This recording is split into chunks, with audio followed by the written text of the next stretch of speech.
Today we will discuss about software lifecycle model. A lifecycle model prescribes the different activities that need to be carried out to develop a software product and the sequencing of these activities. The software lifecycle model is sometimes referred to as Systems Development Lifecycles or SDLC. Here we will discuss some important issues associated with the software lifecycle. Every software product starts with a request for the product by the customer. So this is called product conception. That means a software developer needs to develop the product when some requests come from the customer.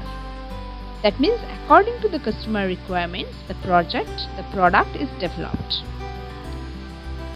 Starting with different stages, it undergoes transformations through a series of identifiable stages until it is fully developed and released to the customer. After release, the product is used by the customer and is finally retired when it is no longer useful. This forms the essence of life cycle of every software product. So, we can say that a software life cycle is a series of identifiable stages that a software product undergoes during its lifetime.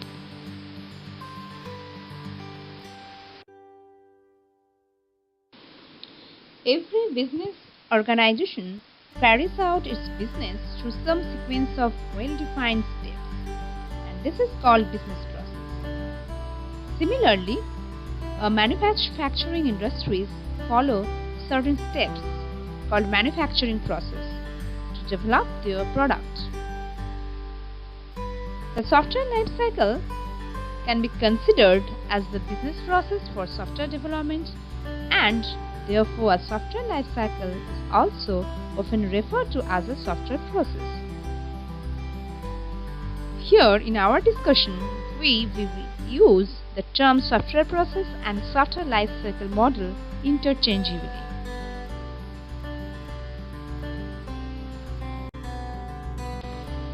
Now we will distinguish a software life cycle model from a process model based on some considerations. In a software life cycle model, it describes life cycle of any software product with different stages diagrammatically and maps the different activities performed on a software.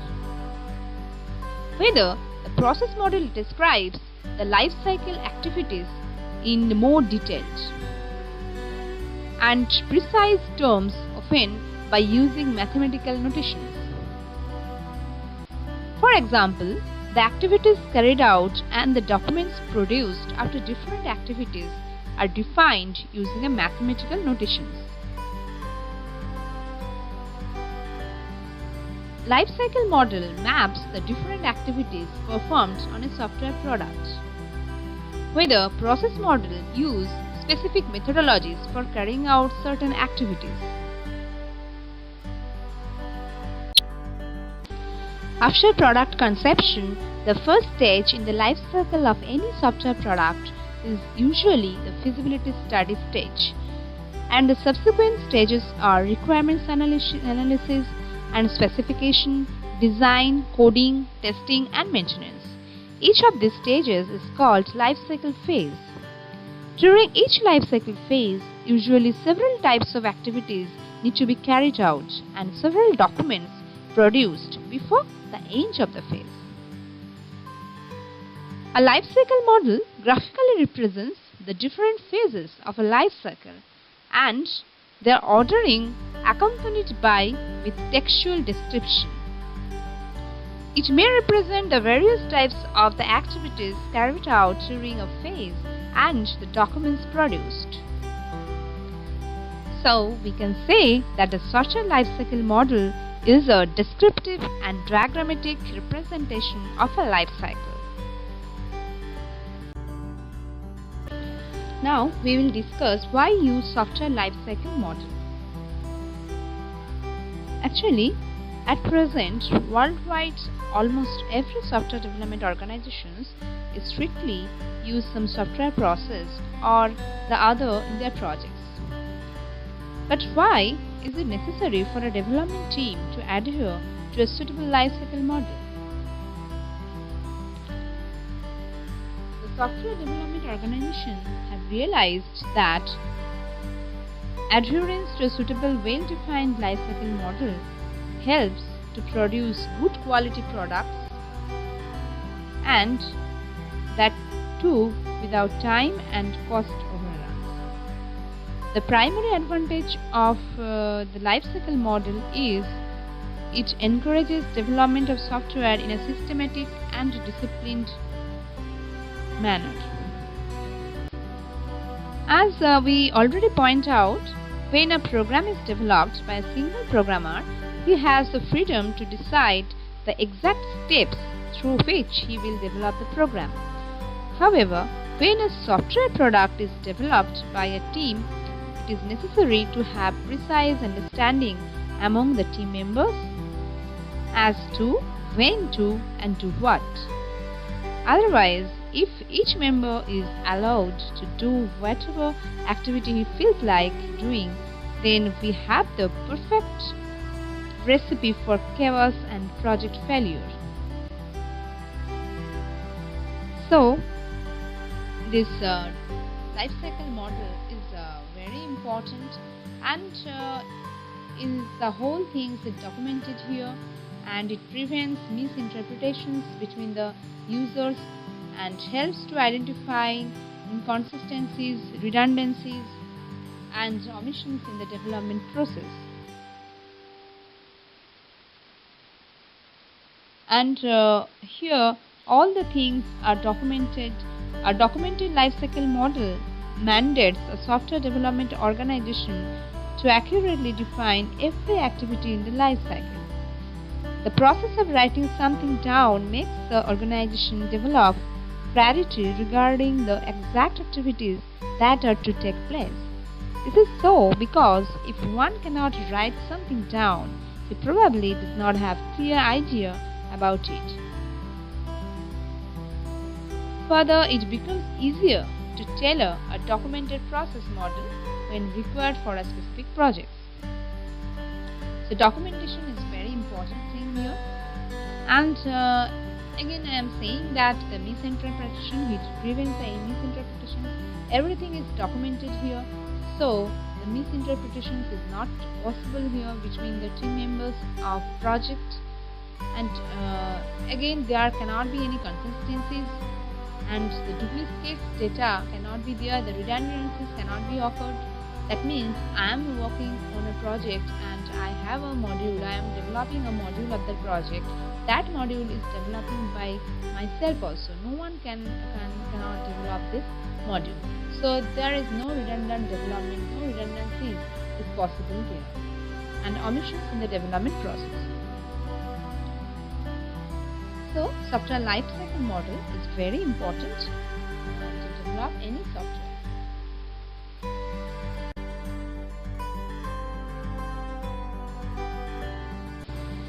A good lifecycle model is that model in which different phases of that lifecycle of software product should be unambiguously defined, the entry and exit criteria for each phase. A phase can start only when the corresponding phase entry criteria are satisfied. Similarly, a phase can be considered to be complete only when the corresponding exit criteria are satisfied. For an example, the phase exit criteria for the software requirement specifications phase can be that the software requirements specification document is ready, has been reviewed internally, and then has been reviewed and approved by the customer.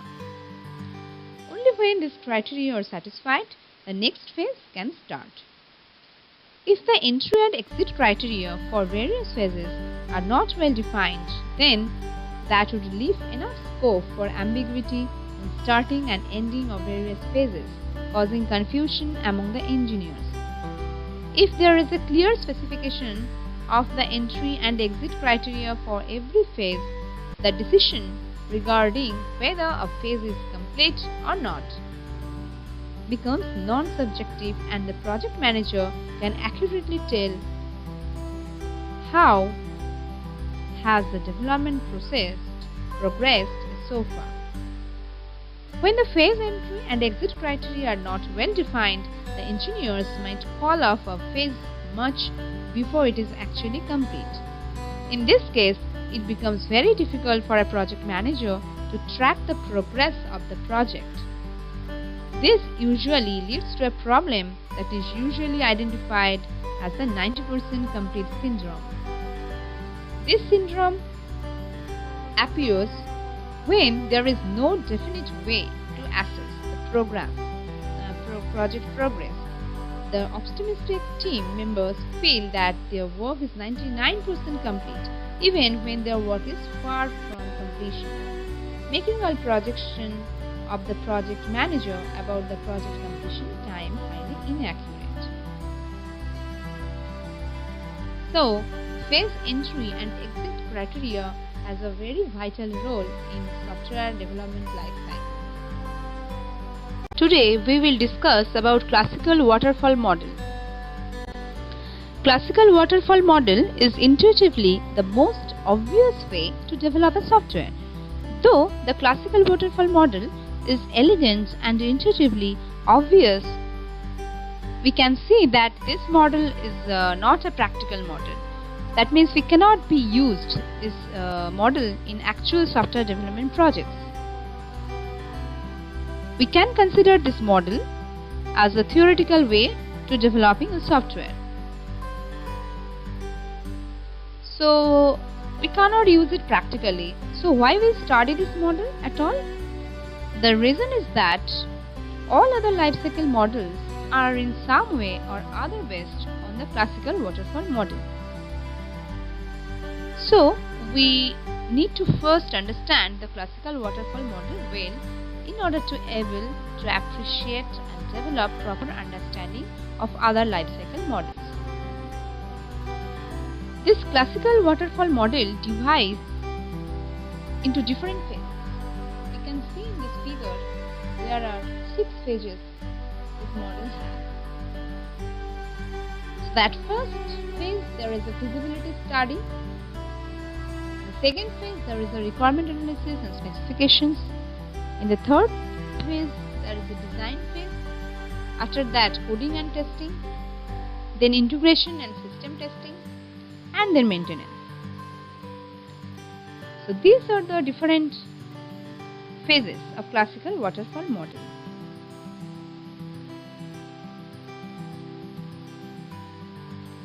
The activity and spans all phases of any software development is project management. Since the project management activity spans the entire project duration, we can explain it as a whole project. Here in this lifecycle model, the work needed to be carried out during different lifecycle phases typically requires relatively different efforts to be put in by the development team. The relative amount of effort necessary for completing the activities of different phases for a typical product are shown in the figure.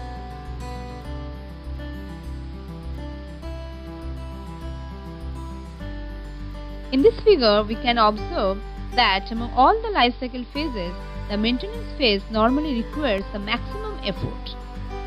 On the average, but about 60% of the total life cycle effort is spent on the maintenance activities. So among the development phases, the integration and system testing phase requires a maximum effort in a typical development project.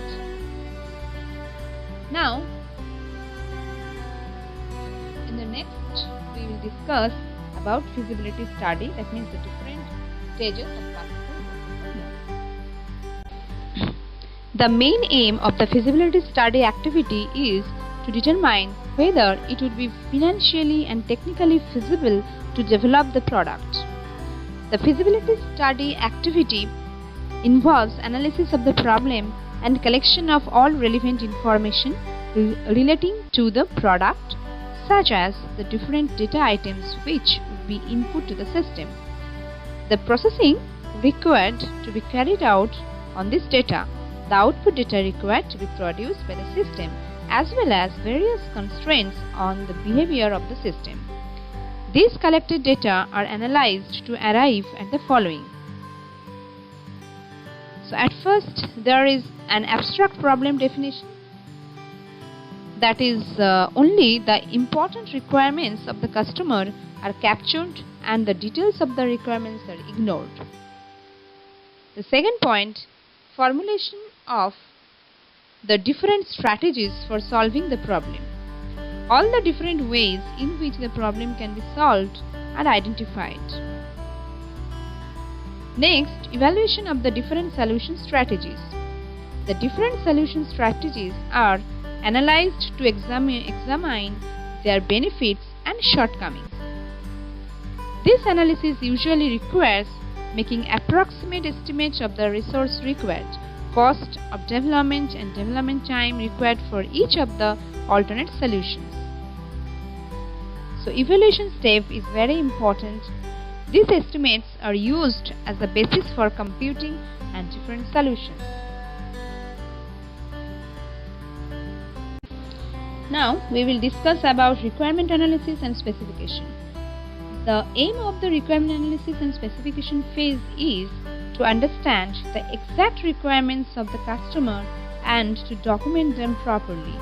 This phase consists of two distinct activities. Number 1, requirements gathering and analysis, and requirement specifications. So when we are talking about requirements gathering,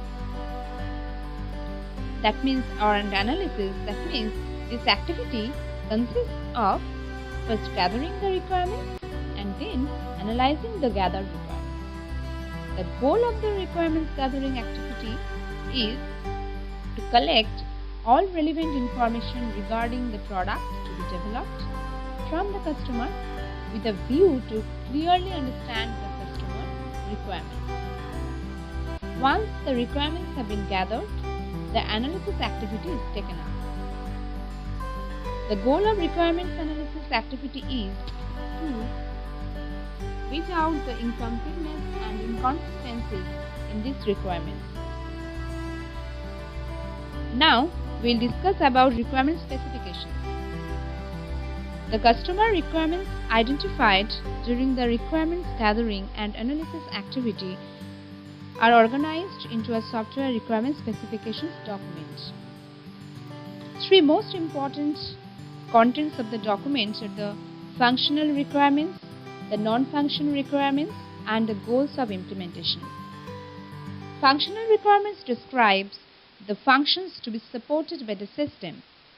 Each function can be characterized by the input data, the processing required on the input data, and the output data to be produced. The non-functional requirements identify the performance requirements, the required standards to be followed. The SRS document is written using end-user terminology. This makes the SRS document understandable by the customer. After all, it is very important that the SRS document be reviewed and approved by the customer. So, the SRS document normally serves as a contract between the development team and the customer. Any future dispute between the customer and the developers can be settled by examining the SRS document. Therefore, the SRS document is a very important document which must be thoroughly understood by the developer team and reviewed jointly with the customer. SRS document not only forms the basis for carrying out all the development activities, but several documents such as user's manual, system test plan, etc. are prepared directly based on it.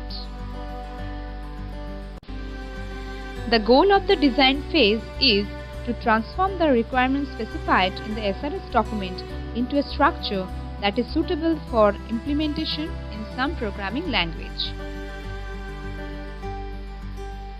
In technical terms, during the design phase, the software architecture is derived from the SRS document.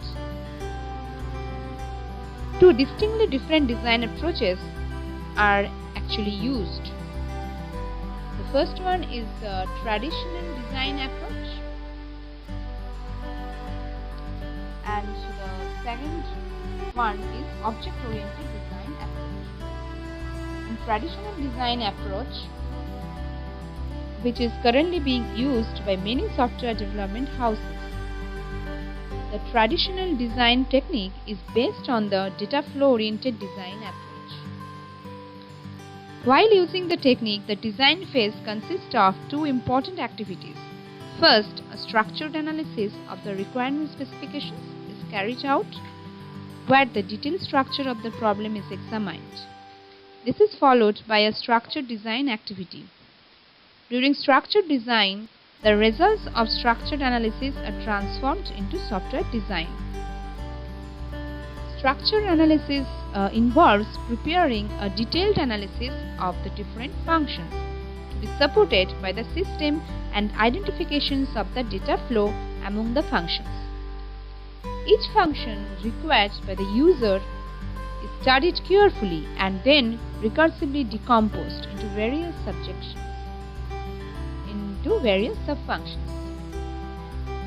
So these are very important, and structured design activity is actually divided into different parts, mainly two activities are there, that is architectural design, this is also called high level design, and detailed design, which is called low level design. In high level design involves decomposing the system into modules and representing the interfaces and the invocation relationships among the modules. A high-level software design is sometimes referred to as the software architecture. And during detailed design, internals of the individual modules are designed in greater detail. For example, the data structures and algorithms of a module are designed and documented. Several well-known methodologies are available for working out the architectural and low-level designs. And the second design approach is the object-oriented design approach. This object-oriented design is a relatively new technique. In this technique, various objects that occur in the problem domain and the solution domain are first identified, and the different relationships that exist among these objects are identified. The object structure is further refined to obtain the detailed design. So, the object-oriented design approach has several benefits, such as lower development time and effort, and better maintenance ability, and the object-oriented design technique is very popular and important technique.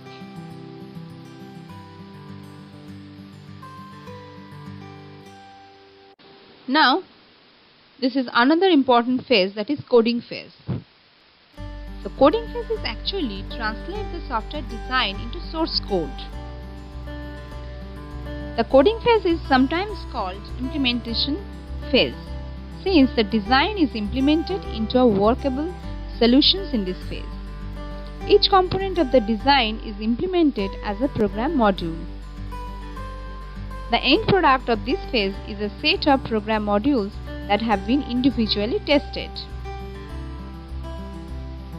To enable the engineers to write good quality programs, every software development organization normally formulates its own coding standards that suits itself. A coding standard actually addresses issues such as the standard ways of laying out the program codes, the template for laying out the function and the module headers, commenting guidelines, and variable and function naming conventions, and the maximum number of source line permitted in each module.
Now we will discuss the next phase, that is integration and system testing.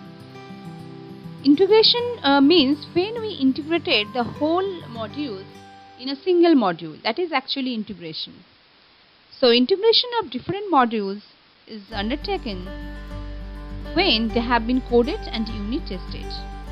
During the integration and system testing phase, the different modules are integrated in a planned manner.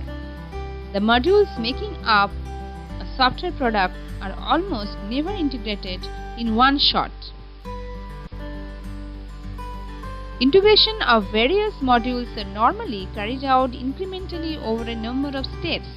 During each integration step, previously planned modules are added to the partially integrated system and the resultant system is tested. And finally, after all the modules have been successfully integrated and tested, system testing is carried out. The goal of the systems testing is to ensure that the developed system conforms to its requirements laid out in a SRS document. System testing is usually consists of three different kinds of testing activities. First one is alpha testing. Alpha testing is the system testing performed by the development team. And next there is a beta testing. This is the system testing performed by a friendly set of customers. And the third one is acceptance testing. This is the system testing performed by the customer himself after the product delivery to determine whether to accept the delivered product or to reject it. So system testing is normally carried out in a planned manner according to a system test plan document. A system test plan identifies all testing related activities that must be performed and specifies the schedule of the testing and allocates resources. It also lists all the test cases and the expected outputs for each test case. So immediately after the requirement specification phase, a system test plan can be prepared which documents the plan for system testing. It is possible to prepare the system test plan just after the requirement specifications, since it can be prepared and it can be prepared solely based on the SRS document. The results of integration and system testing are documented in the forms of test report. The test report summarizes the outcome of all the testing that were carried out during this phase. Now we reach the final phase, that is maintenance phase. Maintenance of a typical software product requires much more effort than the effort necessary to develop the product itself. So here the proportion of effort on maintenance can be higher for long-lasting software such as operating systems, certain product manufacturing software. On the other hand, we can say the proportions of maintenance effort can be low for software that are used for just a couple of years, such as a software developed for a certain business application and the business itself gets obsolete.